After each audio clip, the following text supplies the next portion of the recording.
All right. Hello, everyone. Hi, good evening, everyone, and welcome to Market Watch episode 34. So, first of all, I just want to wish everybody happy 2022. So, if you can hear me loud and clear, please type in 2022 inside the chat and let me know. Let me know who is watching this, our first Market Watch for 2022. Type in 2022 so that I know who is actually watching this. And of course, let's not forget to give us your 2022 first love and first like of this Facebook as well. That will be very, very, much appreciated as well. Yes, hello, Esmond, Wei Sheng, Albert, Mock, Han Hock, Nicholas, Nui, hi. Hello, everyone. So good to see all of you again, in 2022. So, of course, a brand new year is a fresh new start. So I think today is going to be very, very exciting. And I can't really wait to share with all of you, what I have actually prepared. And of course, what exactly am I going to do for 2022? So, it's going to be something very much refreshing. It's going to be something that's going to be relatively interesting as well. So, definitely you want to stay tuned for tonight Market Watch. And of course, do invite your friend to join in as well. It's the first Market Watch. So, make them join in and also be able to benefit from all this video as well. That's great. And hi, Lucinda, Jason, Luciana, Yvonne, Li Qiang, Ivan as well. Hello. All right. So we will be starting really, really soon. Let me just bring up my PowerPoint first. Yes. So thanks for joining us once again this evening for our Market Watch episode 34. And of course, for today, this is going to be our key agenda. It's going to be really, really straight to the point. I will be sharing with all of you a little bit about market outlook as well as the game plan for 2022. And as usual, we are going to end off our Market Watch with the Q&A, segment as well. So yes, for those of you who just came in, hello everybody. This is Baby Investor here, and please do type in 2022. If you are watching this, type in 2022. If you're watching from Facebook, you can type inside the comments. If you're watching from YouTube, you can also post it inside as well. Yes, and I think we have about 4 of you watching from YouTube. So hello to the 4 of you watching from our YouTube channel. And that's great. Good to see all of you. So maybe for a start, how many of you here you would want to, achieve a lot more? Okay, how many of you here you want to actually achieve a lot more in 2022? If you want to achieve a lot more in 2022, can you just type in M-O-R-E, more? Right, type in more inside the chat. I think a lot of you are thinking, wow, 2022 seems to be a year that is going to be relatively challenging, especially we are ending off 2021 and starting 2022 right at the start. We had a couple of rainy days already, and especially for our friends in Malaysia, definitely this is definitely going to be, an obstacles for them. I know in many parts of Malaysia, it's probably flooding. So much so I think it's very important for us to also be appreciative of what is happening around us. For those of us who are in Singapore, we are still able to live pretty much comfortably. I just went to shopping mall in IMM this afternoon. And the mall is like super crowded. I'm not sure where the people came from, but it seems like over the last weekend as well as the week before, most of the shopping malls in Singapore, it is almost packed to the brim. So I think, in Singapore, I think we are definitely very, very lucky to be able to, enjoy relatively, good, stable country. Right. So I think 2022 is going to be exciting. Let me share with you exactly what I have planned for myself. And of course, for today, I just wanted to benefit all of you. So I'll be sharing with all of you my plan, my exact plan as well. Now, of course, before we move on, as usual, we will always have our disclaimer. So later on, I will also be sharing with you some companies. Once again, all the information that I shared, all the companies that I shared, please do your own due diligence, right? So I think this is definitely very, very important.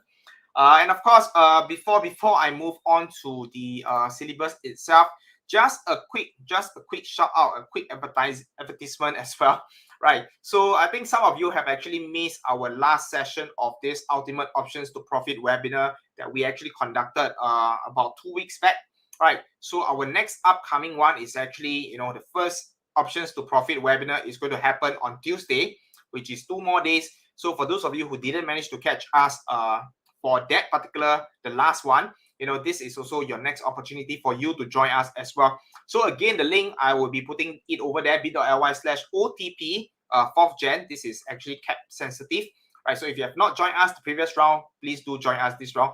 And whatever I will be sharing with all of you tonight in terms of my game plan, because due to time constraint today, I'll probably be able to touch about half an hour to about 40 minutes. Right, so more information will also be shared during this webinar itself. So be sure to actually put it in, you know, register for it. It's entirely free. Right, so if you have not joined us yet, please do join us, and I'll look forward to see you for this particular webinar. And so to start off today's webinar, I just wanted to also touch on this particular I wouldn't call it an incident, okay, or in some circumstances, this is also known as the first financial crisis that happened in the world. It's called the tulip mania. If you have heard of this before, can you just type in tulip, TULIP? And of course, some of you will be wondering, oh, I actually went to this tulip mania in Gardens by the Bay, but this is actually about 8 years ago. Right. Anyway, I just extracted this just to show you what happened during this thing called the tulip mania. So very, very interesting is that, you know, at that point of time back in 1964, okay, around 1964 to 1934 to 1935, right? So in Holland, you know, somewhere in Holland. So what happened is that the price of tulip was actually being priced higher and higher, because again, tulip is something that is relatively, you know, I would say relatively rare, right? So it also symbolizes status, you know, and you know, again, not everybody is able to get it at the point of time, right? So what happened is that, you know, they actually go and increase the price and rig the price higher and higher and higher, so much so that at one point, one tulip, okay, one rare tulip, right, is actually worth almost the price of a castle. Okay, one tulip. So you didn't hear wrongly, yeah. Okay, one tulip, a tulip bud, okay, that is relatively rare in terms of the breed, okay, was worth about a castle, okay, a real castle. So that was really crazy. And why this actually happened, what causes this tulip price to go up, you know, to a crazy price, is because at a point of time, it seems that the price could only go up. Right, so basically, it's no longer about, you know, what is the real value of this tulip? You know, is there any real purposes of it? But what happened is that people buy it, okay, and wanted to sell it at a higher price, and people believe that this will continue to go higher and higher, and that continues to push the price of this tulip, you know, to a really, really sky high price. And what happened is that within 3 years, this whole thing actually went down. But before it went down, I just wanted to actually touch on this particular sentence over here. What causes it to actually go down is because people begin to buy tulip with leverage, using margin derivative contract to buy more than they could afford. You know, but subsequently, you know, as quickly as it began, confidence was dashed, and by the end of 1963, price began to fall and never looked back. So of course, the price went back to, you know, what is the real price of the tulip itself. So for today's webinar, I just wanted to also share that whatever I'm going to share will not probably be, I would say, will not sound nice to everybody. Okay, will not sound nice to everybody. Again, I just wanted to touch on is that this is once again my personal view. It does not represent the overall market, right? So again, please do not take it personally if whatever I share does go against your conviction. Okay, again, I'm not referring to anybody or any circumstances in this case, but again, these are all based on my own personal view of the market. If it's okay for you, okay, can you just type in okay? If it's okay for you, for me to share my personal view, can you just type in okay? Now, based on this tulip mania, which in a way we also call it a bubble, okay, what are some of the learning lessons that I wanted to share. And why do I wanted to share it in this webinar, which is the first webinar of 2022? It's because, there's a lot of key learning lessons. At that point of time, can you see over here? No one wanted the bulbs, which is the tulip bulbs. Okay, everybody only want the profit. So as you can see over here, the same tulip bulb, or rather the tulip future, was traded sometimes 10 times a day. And yeah, basically no one wanted the bulb and only the profit. It was a phenomenon of pure greed. So of course, with the start of the, I would say the financial market. So at that point of time, even back in 1637, as you can see, at the point of time, the financial market was already, there was already things like the futures, there's already things like options contract and things like that. So this actually happens, way back. So what happened is that at the start of this particular webinar, let's play a very simple game. Okay, the game is called The Price is Right. So what is going to happen is that later on, I'm going to show you, okay, like what is going to happen now. I'm going to show you a picture. This is actually an NFT. An NFT is basically a non-fungible token. Okay, I'm sure all of us have heard of this term recently, maybe from friend or from the internet or from radios. Right. So I want you to make a guess. How much do you think this NFT is actually sold for? Okay, or rather, how much is it actually worth? How much is it sold for? Y'all can just put it inside the chat. How much do you think this NFT is sold for? Again, you can just randomly put in any price, any amount that you feel that, okay, this piece of artwork is actually sold. Okay, that's great, Luciana. 10K. Any other guesses? Maybe we get another one or two more. Any other guesses other than Luciana? Okay, Jason, type in 50K. Let me share with all of you the answer. So this NFT over here, we should put $50. Okay, this NFT over here is sold for 5.59 million. Okay, 5.59 million. If you think this is crazy, can you just type in crazy? Crazy. Now, let me show you the second one. This one looks definitely a little bit more, I would say, more beautiful. Beautifuler. Okay, definitely looks a little bit more, much nicer. It does, seems like a little bit of an art piece. Now, type in what do you think this is actually sold for. How much do you think this is sold? And let me see, how much do you think this is sold? Again, just now you can see earlier on that was like 5 over million. How much do you think this is actually sold? Okay, Nui put 20K. Some of you will be wondering, is there a trick question? That means maybe this might be worth $2. Okay, 10 million, 30 million. Okay, pretty interesting. Now, let me share with all of you. This is also pretty close to the previous one. This is actually sold for $6 million. All right, this is sold for $6 million. Now, let me show you the next one. You can see, I think now people are putting much higher price. Okay, 10 million, 11 million. Okay, let me show you the next one. How much is this worth? This one, I think most of you will probably get it correct. Okay, or rather your range should be almost there, because the buyer of this particular art piece is actually staying in Singapore. All right, the buyer of this particular art piece is actually staying in Singapore. And I think it was also featured on the news quite a couple of times. At one point, just to share a little bit of the context, this was actually sold as the highest NFT. Okay, this was actually one of the highest NFT that's being sold. Yes, and how much is it? Nicholas put 60 million, Mock put 134 million. Okay, any other guesses? All right, if not, okay, actually, Nicholas has got, very, very close answer. That is 69.3 million. Okay, this is actually bought over by somebody who is actually staying in Singapore.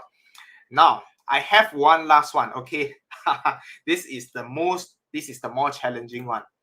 Okay, what about this one? This looks like coming from I don't know, National Geographic or Astronomy Club. So you have two, I think it symbolizes the moon, or symbolizes maybe it just symbolizes two circles. How much is this worth? Okay, Mock put 1K. And what about the rest? What about the rest? How much do you think this is worth? Pretty interesting. Pretty interesting. Okay, Nui put 80 million. Any better guess? Wow, you can see that we have $1,000, we have 80 million, we have $125, we have $500. Okay, later I draw for you. You give me $500, I draw for you. All right. Luciana put 50 million.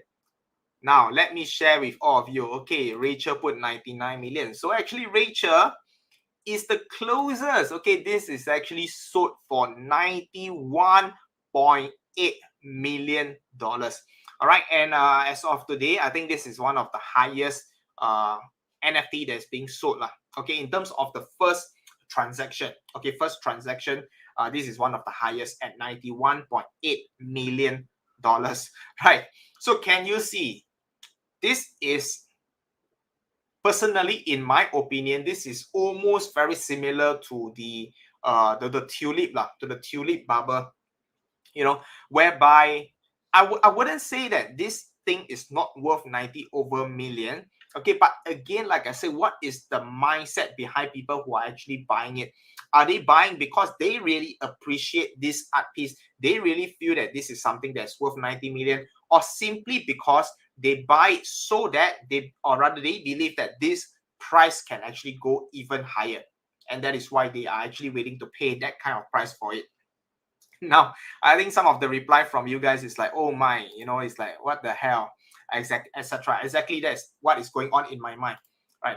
So again, why this is actually happening, and why is it that almost, I would say, a lot of people is talking about this thing called NFT, as well as some of the opportunity in the market. I think if you look at the news nowadays, you will be able to see, things like the 12-year-old NFT and cryptocurrency millionaire. This 12 years old has made nearly 6 million with NFT, and she's just getting started. Teen artists are making millions on NFTs, and how are they doing it? So when you see this kind of articles, and with all the headline, it kind of tell you one thing, is that it's like even a 12-year-old kid is able to do it.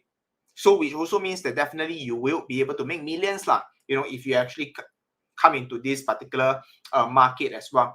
So again, I would say these are very, very, I wouldn't say it is not true, okay, because yes, I think these are definitely real case study, real story, but we have to understand the full statistic So what I'm going to share with you next might probably disappoint some of you, but I also wanted to share, are there actually opportunities in this NFT, crypto space or not?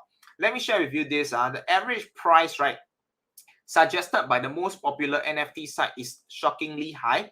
So on average, I would say average, okay, price of an NFT sold on this platform, super rare, is worth 5,800. Okay, the average price on Maker's Place is 2,004, and the average on Foundation is 3,500. So which also means that if, let's say, today you create an NFT and you put it into the marketplace for, let's say, only $100, wow, actually that is very, very cheap. Okay, because the average price, like I said, it seems like you can easily sold off an NFT for easily a few $1,000s, if not at the minimum a few $100s. Now, is this real, or is this really, like what Albert mentioned, a K-long job? Let me share with all of you. So this is actually done by this gentleman called Parker. So he actually went to go and check out all the different sites. And what he discovered is that, majority of the NFT is actually worth a lot lesser. As you can see over here, 33.6% of primary sales were $100 or less, etc., etc., etc. So what created this high average price is because there are extremely high prices NFT, as we mentioned earlier on, those that are worth millions of dollars, but I would say 98 or 99% of the NFT in the market, they are actually worth a lot lower than, what is being publicized in the media. As you can see over here, a very small group of highly sophisticated investors rake in most of the profit from NFT collecting. Okay, according to this blockchain data company called Chainalysis. And it added that NFT are often sold at a lower price to enthusiasts who have helped to create hype for the project. Now, once again, what created the price, or what, let's say today you launch an NFT, or let's say an artist launch an NFT, what makes the NFT sell at a higher price is not so much of, whether is this a real art piece, but rather how much hype is being created for this. If there's enough hype, basically it means that, there will be demand. If I bought it for $1,000, I know that I can sell it for $1,500. And the person that buy from me at $1,500, he's expecting the price to go to $5,000. And the guy that bought at $5,000, he's expecting to sell it at $10,000. And this goes on and on. So again, it's actually based on hype rather than a real fundamental value or the art piece itself. So yeah. So again, like I said, I'm not trying to say that NFT itself is useless and things like that, but I would say that, nowadays with the media, and I think a lot of people is like, oh, if I do NFT or if I do crypto, I can actually retire much earlier. Probably 2022 is going to be the best year of my life. I can actually buy a landed, I can buy a big car, and things like that. I'm not trying to pour cold water. But again, I think we have to understand some of the statistic over here and to put things into realistic, because I think there are also a lot of articles that say that, if this thing were to go down, just like how the the tulip bubble or even some of the .com bubble, etc. happen, it will be very, very painful. It will be very, very painful. Right. So again, I think as educated investors over here, it is okay for you to actually put in some money into this, etc. If it does goes well, I'm happy for you. But at the same time, I think very importantly is, are you coming in from a perspective of diversification? It's like, I put 5%. If you make it, it's good. Okay, maybe this 5% is going to give me very, very good ROI. Or are you coming in with I'm going to put in 50% of my portfolio, and hopefully this 50% is going to help me to retire in 2022. Right. So again, it is the mindset that I wanted to actually share with all of you. Okay, please come in using an investor mindset and not from a perspective of greed. If you understand what I've been sharing, can you just type in mindset inside the chat? Can you just type in mindset inside the chat? All right. So personally for me, I do see that there are very, very much similarity between the tulip mania and the NFT. And if you ask me to compare the .com bubble, which actually happened in year 2000, I would say that it is very, very much similar to the crypto, with the crypto boom, and all the Bitcoin and things like that. Again, let's understand, okay, .com bubble happened because it is the rise of internet, which is actually amazing because there are so much opportunity that actually happen, with the rise of internet. So once again, the way I look at crypto, the way I look at Bitcoin and all the other coin, this is a huge technology leap. Okay, this is a huge technology leap. Okay, and the whole blockchain technology allows for a lot of things to be, I would say, deregulated. In a way, for example, nowadays, if you do any transaction, you do any bank transfer, that there's a high transfer fee, there's high admin fee. But with blockchain, with crypto, all this fee can be kept to almost a very bare minimum. Right. So I would say that the technology behind it is actually amazing. But does it, in terms of the price, is that a real figure that is actually happening right now? Personally, for me, I think it is being inflated. I think it is being inflated, right? But personally, for me, I am very excited about the whole evolution, that is actually happening in the current market, right? So, yeah, that is just a little bit of my own personal view. Now, coming back to the market, where I think this has been proven to be, something that is ongoing, and has been proven, right? So let's look at the S&P 500. Again, personally, for me, why I believe more in the stock market is because there is a real businesses that is underlying. So, for example, today you bought into, let's say in Singapore, you bought into Sheng Siong. Okay, that when you sleep and you wake up in the morning, You know the Sheng Siong is still there. You know the business is still there. There's no way that overnight, Sheng Siong will immediately close down and then you cannot find this supermarket anymore, right? But when it comes to things like NFT, when it comes to things like all the all the coin that you have, there is a chance whereby when you sleep you're making a lot of money. When you wake up, suddenly the value drop by 60% or 70%. And from there onwards, that basically there's no chance of recovery anymore. So that is always something that I personally, ever since I learned value investing, I understand that, investing is never about, today I buy at $10, I sell at $20 and I make money simply because the price go up. I understand that investing is investing into real businesses, okay, that generate profit, and the company, because they make profit, they distribute the profit back to me as a shareholder, okay, as one of the shareholder. So what you want to look at is not just simply on the pricing side, where you believe that the price is going to go higher, but at the same time, you want to buy into businesses that over the next 5 years, 10 years will continue to do even better, right? So much so that that, even when the price drop, you can sleep well. 5 years later, 10 years later, you will still be able to make relatively good profit from this investment. Right, so that is personally for me what investing is all about. So now coming to the S&P 500. So this is actually the monthly chart. So I just wanted to bring up, or rather open up the time frame. Okay, so usually I look at day chart. Okay, but today, since we are looking at like a 2022 kind of outlook, so I will start off with the monthly chart. As you can see over here, I just wanted to bring to your attention this particular candle over here. All right, this is in some cases we call it an inverted hammer.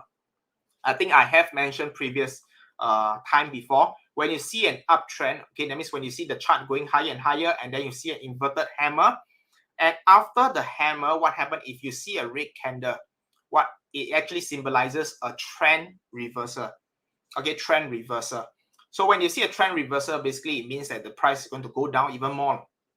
So that was exactly what happened back in 2020. Okay, January. Of course, this was due to COVID. So you have a hammer and you have a very, very long red candle, and subsequently you can see that the price continued to go even further, went down even further. So again, when you see a hammer, inverted hammer like this, you have to take note. So I'm not sure if you guys actually realize, okay, but what happened is that back in about a month, back in November, December 2021, okay, which is about 1 or 2 months back, okay, the same candle actually appear. Okay, if you actually zoom in, you will be able to see that this hammer also appear. So at that point of time, even though, what I was saying, that I believe that the market will go a little bit sideways, but it will still continue to move up. I was at the same time monitoring this candle as well. So as you can see, subsequently, there wasn't a red candle, so there was actually a green candle. So if you see something like this, an inverted hammer, okay, and followed by a green candle, basically it means that the confirmation candle failed. So it also means that this candle is not valid at all. All right. So with that, what does it mean? Okay, to put into layman terms, so what does it mean for you and I? Okay, it actually means that I personally see that the trend, okay, the overall market trend will continue to go up even higher. All right. So I would say that this is definitely good news for most of us, especially if you are currently vested into the market. All right, which means that I think there are definitely still room for the stock market to continue to go up even more. So this is the first thing. Now, of course, coming back to the whole market situation, where are some of the opportunities that may be present in the market? This was actually extracted based on last Friday. So as a result, as you can see, wasn't exactly the most beautiful chart. All right, I think Thursday or Friday. Yeah. Anyway, at the day it ended mostly red.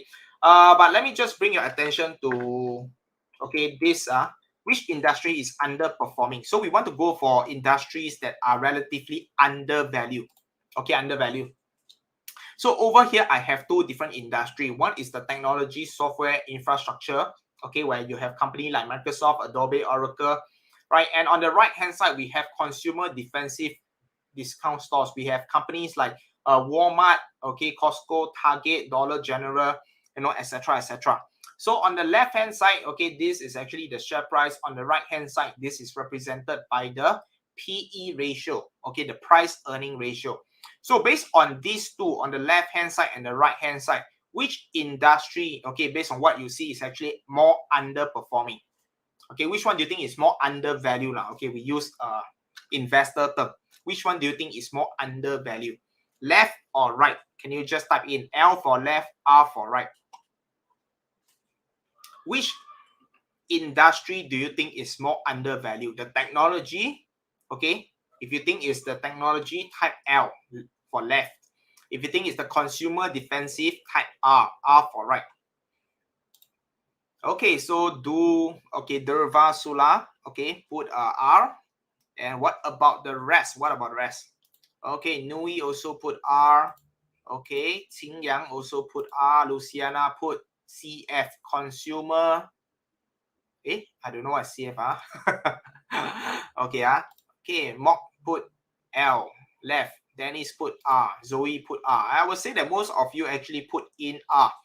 Okay, one of the reasons why most of you put R is because, as you can see, the numbers over here are much higher as compared to what you see over here. So a higher number actually in basic comparison, okay, the higher the number, the more overvalued it is, or the more expensive it is. So which one is cheaper? As you can see, if you compare these two numbers, okay, all these are actually cheaper in that sense. Now, but again, okay, we have to look at it from an apple to apple perspective. Now, you have to understand that, you can't really compare a technology industry, and you can't compare directly with a consumer defensive, So if we add in one more component over here, okay, so for companies like Microsoft, this company is actually growing. A year-to-year growth is 44%. So every single year, okay, based on last year to this year, is growing at 44%. If you look at the 5-year average of Microsoft, it is still growing at an average growth rate of 25% every single year. Now, if we compare to companies on the right-hand side, like Walmart, okay, which is a more stable company, the year-to-year growth is about 7.1%. Now, if you look at this number, okay, so if you look at the P ratio, and now if I were to include the growth rate, okay, that is where you will actually be able to see that, okay, actually the one on the left hand side is relatively more undervalued if you were to be able to factor in the growth potential. All right, so just to put it into a simple perspective, all right, the one on the left hand side, okay, is basically somebody who is earning, let's say, $3,000 lah. Okay, let's say this is boy A, okay, and this is boy B. So boy A is earning $3,000, but he's actually from one of the Ivy League, and boy B is actually from a normal university. Okay, University of Wollongong. Okay, again, this is just a random one. Okay, University of NUS. Okay, so the income is about $5,000. So what happened is that on first look, right, okay, it will seems like, this guy is actually earning a lot lesser because he's earning $3,000, but this guy is earning $5,000.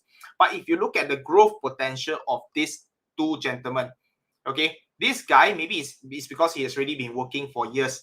So 5,000, maybe his potential growth of his income is like 5,000, 5,003, 5,005, 6,000, 6,005. But this guy from Ivy League, okay, maybe he just randomly go and find one company like 3,000. Yeah.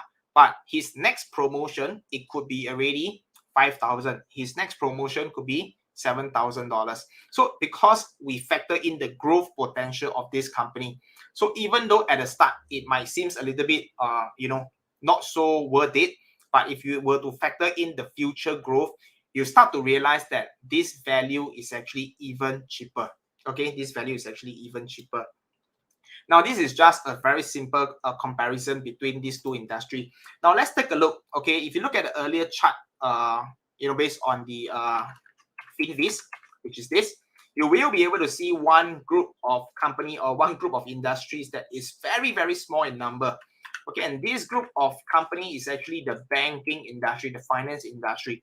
So you can see the banks, the US banks overall. Okay, you can see Bank of America is like 13.33, JP Morgan is PE 10, and of course Wells Fargo is a PE 11. So for some of you, you might be wondering, is this the most undervalued industry or not? Okay, because it seems to be relatively low lah. And of course, a general rule of thumb is that a PE ratio below 15 is considered undervalued. So if you look at the banking industry overall, based on today, pretty much the whole industry is undervalued. Right. Now, I also wanted to also use this opportunity to also share with you a little bit about comparison. Okay, how we can also use this to see if this is actually undervalued or not. Now, if you look at Bank of America, the current P ratio, as mentioned earlier on, is about 13.32. However, if you look at the 5-year average of this company, okay, the 5-year average P ratio of Bank of America, it is okay at an average of 14. So which also means that right now I would say it is at almost fair value, slightly undervalued. Okay, it is definitely not extremely undervalued in that case. Right. So when you look at this, okay, then you start to realize that if let's say even if you were to enter today, in terms of the potential upside, it might also be limited lah. Okay, unless you will be able to buy it like somewhere in 2018, whereby the PE is like 11. So from 11 to 14, that there's actually room for the price to actually go up even higher. Now, let's take a look at another group of industry that personally for me, I am more interested. Okay, personally for me, I'm actually more interested into some of this company. So you have some of the big brands, okay, in this particular industry, okay, like Google as well as Facebook. Now, if you look at the PE ratio of all these companies, like 27.9, Facebook is 24. Again, from the first look, it might seem a little bit overvalued. Okay, it might seem a little bit overvalued. Now, however, if you were to compare it with their 5-year average, okay, if you were to compare it with their 5-year average, you would actually be able to see that even based on today, okay, Meta platform, which is actually Facebook, it is actually undervalued. Okay, even if I were to compare it to the 5-year average of its own company. Okay, right now it's at 24. The 5-year average is actually at about 30. And of course, this is not inclusive of the potential future growth that we are also looking at as well. All right, I'm sure we all know that is there potential growth for Meta to continue or Facebook to continue to grow? The answer is definitely yes. Okay, this is still definitely a growing company. Now, if you look at another company over here, okay, these are huge company, okay, that are actually still growing. Alphabet, the PE ratio right now is at 27.92. Once again, if you were to compare it to the 5-year average of Alphabet, you can see that even with the current market at all-time high, not everything is overvalued or not everything is super expensive. If you were to look at the valuation of companies like Alphabet and Facebook, you would be able to see that they are actually currently undervalued, based on comparison of their 5-year average. Right. So personally, for me, I think there are definitely a lot more other, tech company that has got definitely very strong track record, and at the same time, if you were to compare with their 5-year average, they are currently undervalued. So I think personally for me, these are some of the companies that personally for me, I will be definitely more interested in, even though the market might be at all-time high, but I would say that for this company, there are actually still an opportunity for us to buy them at a bargain. So coming to my 2022 game plan, okay, this is basically what I have for all of you. I'll put it into 3 simple components. One is accumulation, one is opportunistic, and the last one is actually called divest. What do I actually mean by this? What do I mean by this? Before I go to that, can everybody just type in AOD? AOD. Right, and of course, before we forget, okay, please help us, hit the like button and also hit the love button. Right, realize that the like button a bit lesser. Okay, yeah, 2022. My aim is to have at least 50 likes for this market watch. All right, we are now at 20 likes. Yes, fantastic. And let's not forget to type in AOD as well. right? So as we type in, I want you to also remember. So I want all of you to, at the same time, to come up with your own game plan for 2022. Again, my game plan might not be, suitable for everybody. So again, I think very important for us to actually be able to, come up with the game plan on our own. So I just wanted to share a little bit of how I look at the overall market, right? And of course, if you think that we have pretty much very similar methodology, feel free to actually reference from this as well. So to put it into simple, okay, actually, I'm not going to overcomplicate things, okay. But if you look at the accumulation, basically what I want to do in 2022 is to start buying into a high conviction mega cap company. Okay, company like Facebook, Apple, Google, and even Tesla. These are companies whereby I believe in them, and I have faith that over the next 5 years to 10 years, this company will continue to grow and they will continue to generate even higher profit as well, right? Again, I'm not just going for companies that is like there's no room for growth. You can look at companies like Facebook, Apple, Google, and Tesla, even though they are already $1 trillion company. But if you look at the growth rate of all these companies, average, they are still able to generate like a 20-30% kind of a growth rate for most of them. So I think 20 to 30% is definitely a very, very good number, okay, for a mega cap company like this. And of course, as mentioned earlier on, even though the price might not be cheap, right? If you look at the reference based on the PE ratio at current point of time, I would say that they are still very, very much at a bargain, right? For those of you who have not go in, all right, I do suggest all of you to start accumulating some of this mega cap company as well. And of course, one of the reasons why I want to accumulate and not hold so much cash is also because we understand, the whole idea of inflation, and we also understand that, with money being printed, definitely the value of money is going to drop. Okay, the value of money is going to drop. So that is why I would say that at current point of time, whether or not because of inflation, I would say that money is definitely the last thing that you want to be holding, right? But at the same time, I want to invest into, I want to make full use of my cash flow as well, So that is where I think for me, all this mega cap company, it also is more of like a cash holding for me, right? I do see that I can actually put my money into all this company, also more of like a cash holding. These are more of my very, very stable company for me. So at the same time, okay, what are the opportunistic? So opportunistic are basically things that I do, a lot more actively. So for example, market watch, sometimes I'll say that, now I'm going to go into this company because there's actually an entry opportunity, right? So most of the opportunistic trade that I do, okay, it can be as short as 2 to 3 weeks, okay, up to about a couple of months. So definitely in terms of the time frame that I'll be looking at for opportunistic is definitely less than 1 year. Okay, definitely less than 1 year. So I do all classify them as short-term trade, or rather short or mid-term trade. So these are the things that I will continue to do in 2022 as well, right? And of course, the last group of thing that I will do, which is to divest, okay, also some of the profit from the stock market into some other asset classes. All right, so one of the asset class that I'll be looking at is definitely a real estate. Okay, and if you were to ask which country, definitely I'll start from Singapore first, okay, to look into a Singapore real estate as a property. I mean to look into one of the Singapore property as well. And of course, another area that I'll be looking at is crypto. All right, so personally for me, like I said, I do see that, it's like I want to invest into all the .com company right after the .com bubble has burst. All right, so I want to also equip myself, as to I want to know which are some of the company that is actually having real value, so that is why I think personally for me, I just also want to be upfront, is that personally for me, I'm not invested into crypto at the current moment. But I would say that I want to start to dive into crypto to understand, how to analyze crypto company, how to analyze, how to look at the things, how it works, so that again, I'm not implying that definitely it will crash.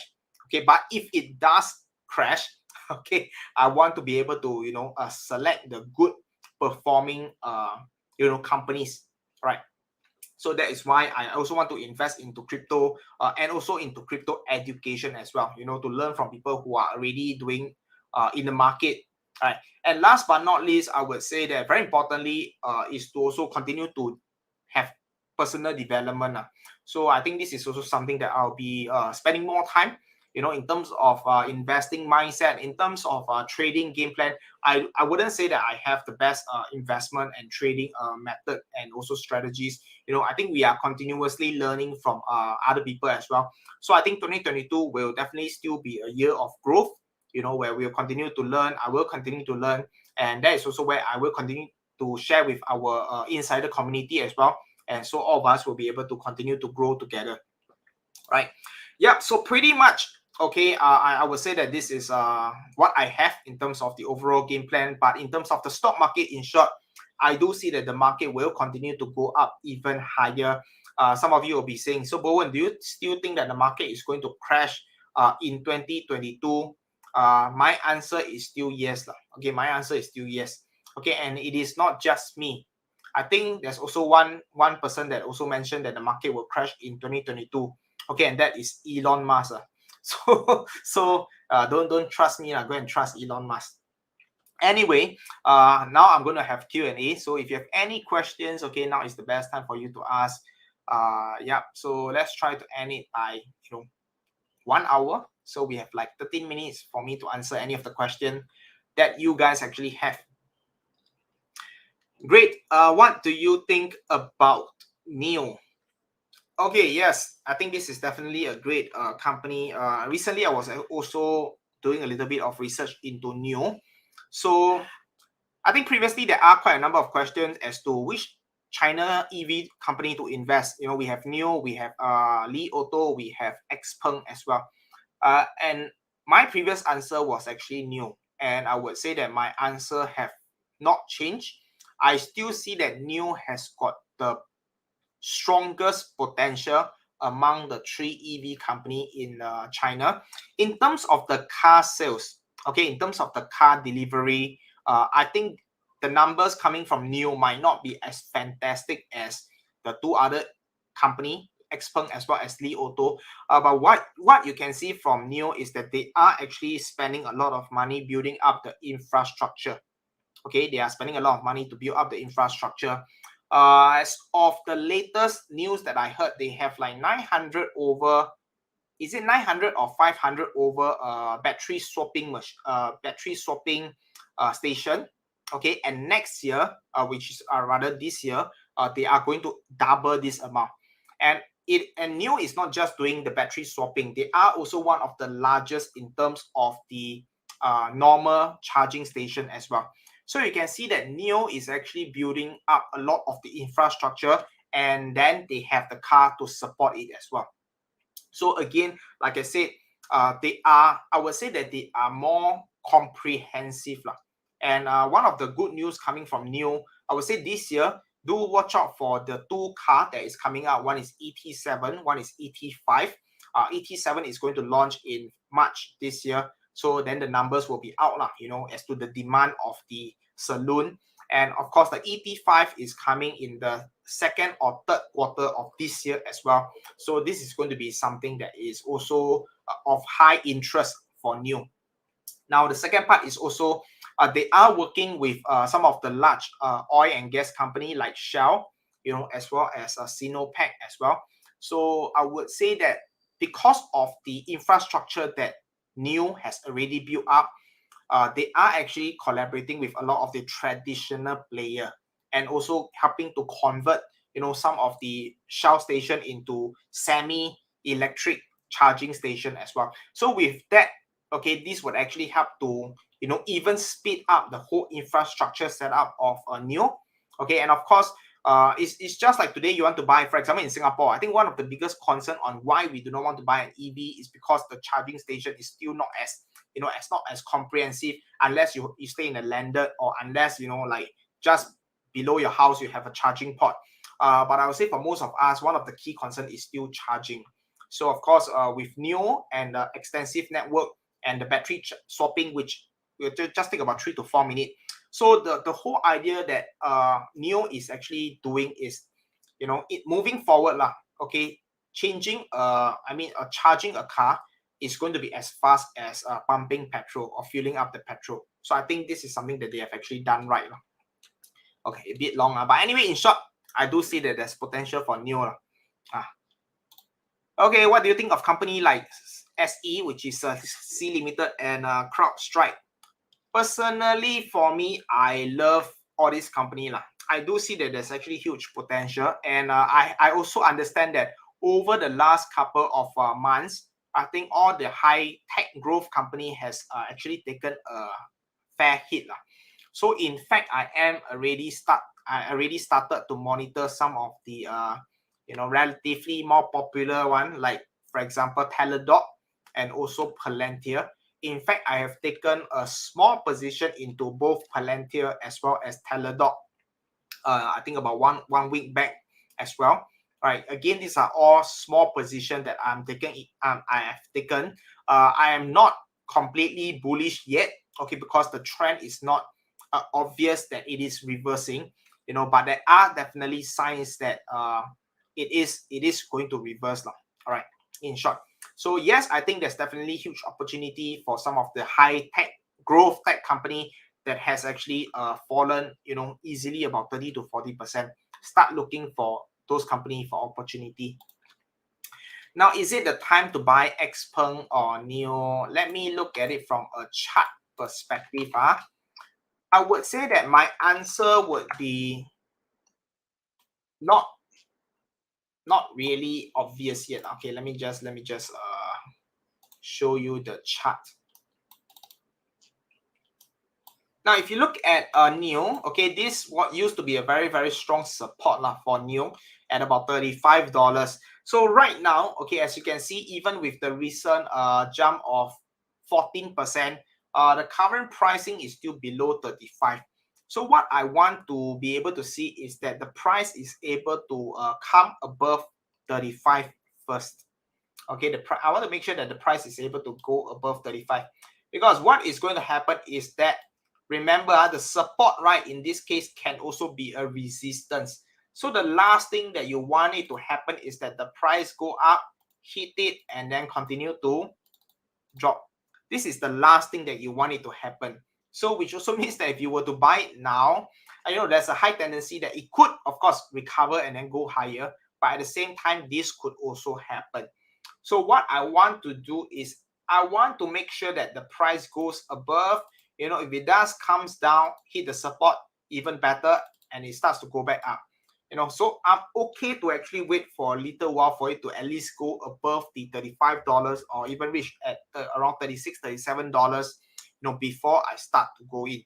Right? Again, these are provided that you have a long-term, rather mid to long-term perspective of this company as well, because it's definitely going to take some time.